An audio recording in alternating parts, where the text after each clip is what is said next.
근데 이스라엘 역사를 보면은 여호수아서부터 시작해서 어디까지?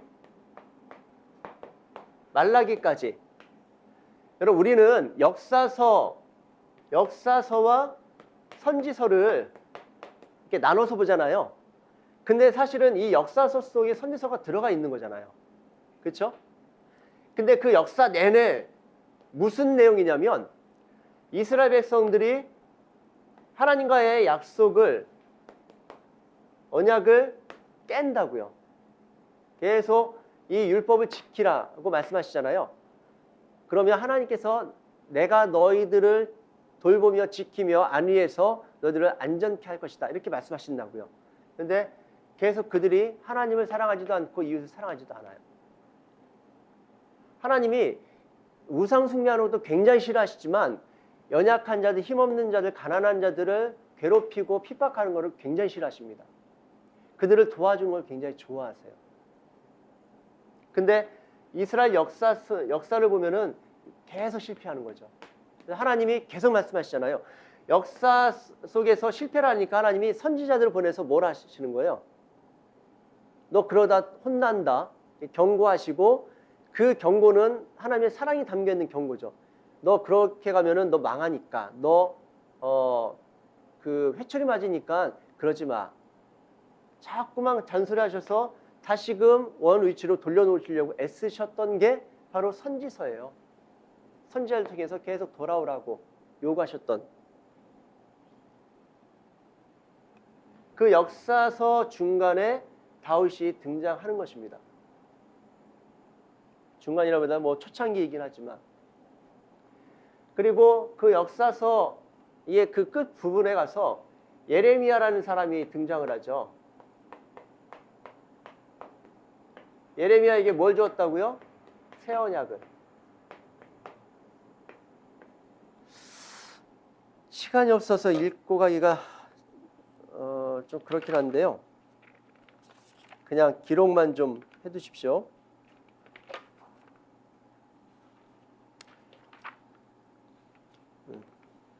예레미야서 11장에 특별히 나와 있는데요.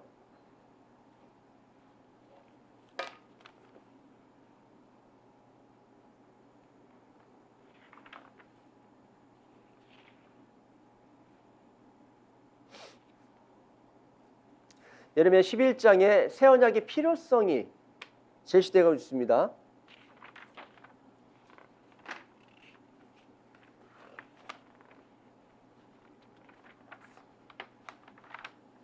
그리고 새 언약의 내용은 예레미야 31장에 등장을 하고 있어요.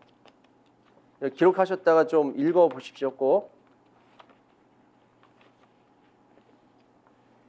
그리고 예레미야 25장은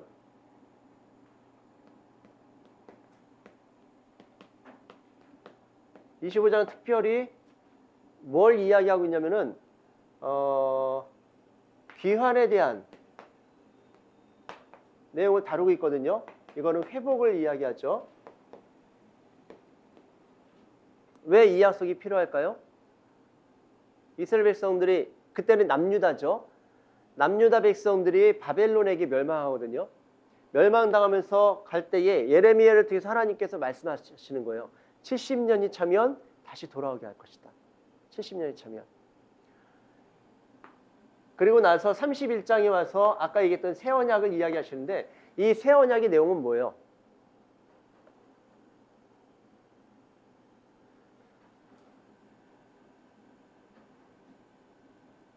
모세율법 안에서 여러분, 이 율법은 어디에 있죠? 율법은 눈으로 볼 수 있게 있어요? 아니면은 볼 수 없게 있습니까? 율법은? 이스라엘 가지고 있었던 율법, 눈으로 볼 수 있는 문서 형태로 되어 있었을 거 아니에요. 그쵸? 그걸 보면서 날마다 자기를 살펴보고 날마다 자기가 율법을 잘 지키는지 안 지키는지를 이거 확인했을 거 아니에요. 그런데 결국 잘 지켰어요? 못 지켰어요? 결국 실패했잖아요. 그래서 하나님께서 뭐라고 이야기하시냐면 예레미야를 통해서 내가 그날에 다시 너의 자녀들과 언약을 체결할 건데 그 언약은 예전에 모세를 통해서 준 언약과 다르게 새 언약을 줄 것이야. 그 새 언약은 어디에다 준다고 해요? 내 마음속에. 그들의 마음속에 준다고 해요. 그래서 하나님을 경외하는 마음을 주셔서 그들이 나를 떠나가지 않도록 할 것이다. 이런 말씀을 주시거든요. 그게 언제 이루어집니까? 이 약속의 능력이 언제 이루어져요? 성령 사건을 통해서 이루어지는 거예요. 성령 사건. 여러분, 율법은 곧 누구일까요? 율법이 곧 예수 그리스도였었잖아요. 왜냐하면 율법을 완성하시면 죽으셨는데 그분이 율법이 되어 죽으신 거예요. 근데 그 율법은 예수님이시고 예수님은 곧 하나님이시잖아요. 근데 이 율법에는 뭐가 담겨 있다고요? 하나님 마음이 담겨 있다고 그랬잖아요. 그래서 율법은 곧 하나님이시기도 해요. 그런데 이 율법이 우리들의 이스라엘 백성들의 자손들의 마음 속에 들어오신다고 마음에 두겠다고 하십니다. 율법을. 그러면 그 율법이 곧 하나님이시니까 무슨 얘기가 되는 거예요? 하나님께서 그들의 마음에 들어오시겠다는 거예요. 문서로 주지 않으시고 그 법을 어디에 주신다는 거예요? 그들의 마음속에 주시겠다는 거예요. 이게 하나님의 새 언약이에요. 그래서 예수님께서 오셔서 새 언약의 중보자로 오시고 성만찬하시면서 뭐라고 하십니까? 떡을 떼시면서 너를 위하여 찢기는 나의 몸이다. 잔을 주시면서 뭐라고 하시죠? 너희들을 위한 나의 새 언약의 피다. 이렇게 말씀하시잖아요. 그 언약에 참여하라. 그래서 참여한 자들에게 마가의 오순절합방 가운데 성령님이 임하시면서 그 율법이 마음속에 새긴다는 거죠. 새로운 율법. 그 율법은, 여러분, 율법은 새로 구율법, 신율법이 있는 게 아니에요. 율법은 똑같아요. 목록화돼서 그렇지, 아까 얘기했잖아요. 압축해서 보면은 딱 두 개. 하나님 사랑, 이웃 사랑이라고 했잖아요. 그 율법이 이들의 마음속에 들어와 버리는 거예요. 그래서 뭐가 일어납니까? 사도행전에 보면은 어떤 사건이 일어나죠? 네, 성령이 임하시니까 어떤 사건이 일어나요? 네.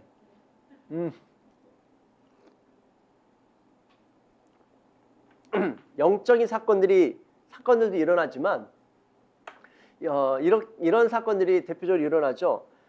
베드로와 요한이 복음 전하다가 잡혔는데 사도들이 사실은 예수님 잡혀서 죽어가실 때 십자가를 향해서 걸어가시거나 십자가에 달리실 때 제자들은 예수님을 외면했던 사람들이잖아요. 하물며 그 수제자라고 했던 베드로는 뭐라고까지 하죠? 예수님을 저주하면서까지 나는 몰라. 나는 저 사람과 상관이 없어. 이렇게 부인했던 사람들이잖아요. 사실은 살자고 또 그 위기로 모면하자고 도망치고 하물며 예수님을 배신했던 사람들인데 그들이 사도행전에서 보시면 오순절 마가의 다락방 사건 이후에 복음을 전하다가 핍박당하는 것을 마땅한 것으로 여겨 즐거워하면서 돌아온다라고 이야기를 해요. 완전히 바뀌어버리는 거죠. 왜 그럴까요? 하나님을 사랑하니까. 하나님을 향한 사랑의 마음이 그들 안에 들어와 버린 거예요. 율법이라고 했잖아요, 그게. 그런데 그것뿐만 아니라 또 어떤 사건들이 일어납니까? 공동체에? 네. 자기의 것을 자기 것이라고 하지 않고 서로 통용하여 나누었다라고 이야기를 하죠.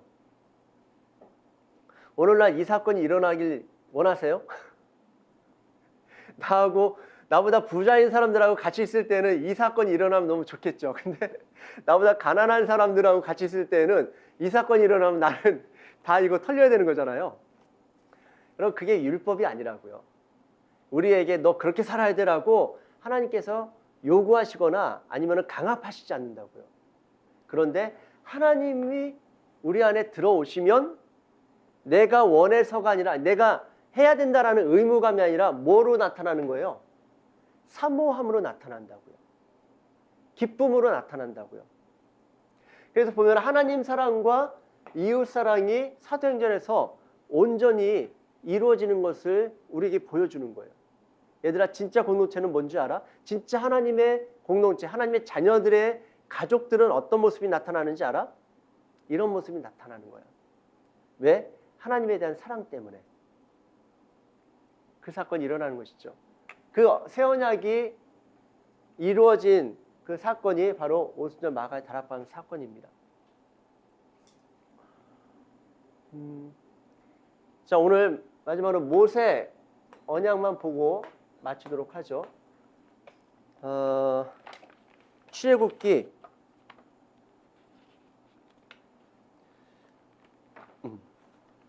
19장을 한번 보세요.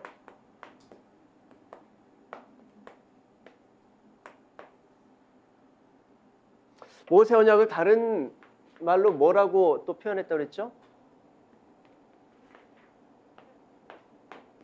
시내산 언약으로 표현하기도 했다고 말씀드렸습니다. 여러분, 하나님께서 이스라엘 백성들 이제 창세기가 끝나고 요셉의 죽음으로 창세기가 끝나죠. 그리고 난 다음에 출애굽기로 넘어오잖아요. 출애굽기로 넘어와서 중간을 그냥 확 몇백 년을 스킵을 해버리죠. 거의 300년 이상을, 거의 400년 가까이를 스킵해버려요. 어떻게 지냈고 이들이 어떻게 삶을 영위했고 이런 내용들 없고요. 훅 넘어가더니 그때 요셉을 알지 못하는 왕이 섬으로 이 요셉의 가족들, 야곱의 자녀들을 괴롭혔다라는 얘기로 시작을 해요. 그리고 나중에 보면은 하나님께서 모세를 부르실 때 뭐라고 하시죠? 내 백성이 탄원하는 것을 내가 듣고 그들을 권념했다. 이게 뭐냐면은 내가 안타까움으로 기억했다라는 의미가 담겨 있거든요. 뭘 기억을 할까요? 하나님 뭘 기억하셨을까요? 아브라함의 언약. 아브라함의 언약을 기억하셔서 그들을 다시금 봤다라는 거예요. 근데 생각해 보십시오. 그러면 400년 동안 하나님은 그들을 안 보고 계셨을까요? 그게 아니라 그 전까지는 이들이 그냥 편안하게 지냈고 버틸 정도로 어느 정도 괜찮았기 때문에 하나님이 필요가 없었던 거예요. 이들이 찾을 이유가 없었던 거예요. 근데 핍박이 오니까, 어려움이 오니까 그때 비로소 우리가 왜 여기 와 있지? 여러분, 그런 거 아니겠어요? 내가 여기에 있는데 잘 되면 여기에 있을 이유가 충분하죠. 근데 내가 어떻게 하다 여기 왔는데, 아니 내가 여기를 선택한 것도 아닌데 어떻게 하다 왔어요? 근데 여기 와서 어려운 일만 생겨. 그러면 어떤 생각이 들죠? 내가 어쩌다 여기 왔지? 내가 왜 오게 된 거지? 생각해보니까 내가 원했던 것도 아니에요. 내가 원하는 게 아니잖아. 우리 조상이 이 땅에 와가지고 내가 이 땅에서 나서 자라다 보니까 이 땅 백성처럼 사는데, 근데 이 땅 백성도 아니고 나그네네. 근데 그 전에는 나그네로 살았어도 큰 문제가 없었는데, 핍박이 없었으니까요. 문제가 없었는데 핍박이 오니까 이 나그네의 삶에 심각한 질문이 생기는 거예요. 내가 왜 이렇게 살아야 되는 거지?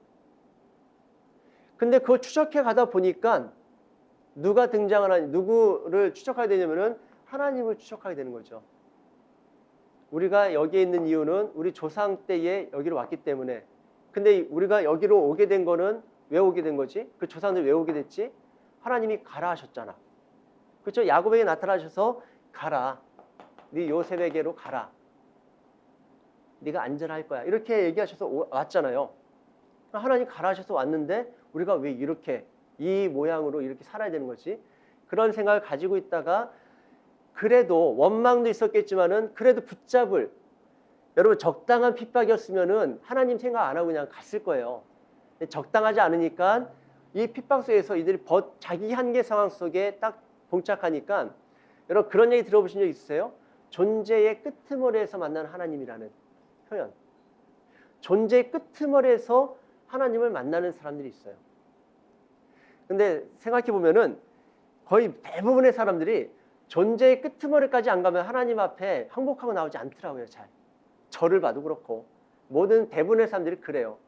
버틸만 하면 하나님 잘 안 찾잖아요. 근데 평상시 하나님을 정말 잘 찾는 사람들은 내공이 대단한 사람들인 거예요. 특별한 성품이 있거나 그런 사람들인 거죠. 그런데 어지간해서는 존재 끄트머리가 뭐겠어요? 한계 상황. 내가 버틸 수 있는 정도는 그냥 버텨가죠. 근데 버틸 수 없을 때 한계 상황이 봉착하면 그때 비로소 우리는 누군가를 찾게 돼요. 근데 하나님이라는 이름을 아는 사람들은 하나님을 찾게 되는데 하나님을 모르는 사람들은 그 상황에서 뭘 찾겠습니까? 이 한계를 벗어나게 해줄 어떤 대상을 찾게 되죠. 그게 뭐냐면은 종교심인 거예요. 그리고 칼빈이라는 사람이 기독교 강요에 그런 걸 썼죠. 우리 모든 사람들에게는 종교의 씨앗이 있다. 한계 상황에 처하면은 누구든지 나를 믿고 살 수 없는 상황에서는 타인을 바라봐야 되는데 사람이 사람을 봐봤자 의미가 없어질 때 아무도 도와줄 수 있는 사람이 없을 때에는 그때는 사람이 아닌 또 다른 대상을 찾게 되는데 그게 이제 신인 거예요. 점을 보러 가든지 아니면은 뭐 불교에 공양을 드리러 가든지 뭘 하든지 간에 신심이 발동을 하는 거죠. 이스라엘 선들도 똑같았을 것입니다. 이들이 대단한 하나님에 대한 그 신앙이 있어서가 아니라 더 이상 누구한테 기댈 수 없으니까 역추적해가지고 그 하나님을 다시금 끄집어내는 거죠. 그리고 하나님, 아브라함의 하나님, 이삭의 하나님, 야곱의 하나님 살아계시면 우리를 도와주세요. 이렇게 기도로 가게 되는 거죠. 그때 하나님이 들으시고 기억하셨다. 왜? 하나님의 언약을 아브라함에게 주셨기 때문에 그래요. 내가 아브라함에게 언약을 줬지. 근데 이때 하나님이 까먹고 있다가 기억하셨을까요? 그게 아니라 그 언약을 하나님은 여전히 기억하고 계시다라는 의미로 볼 수가 있습니다. 그래서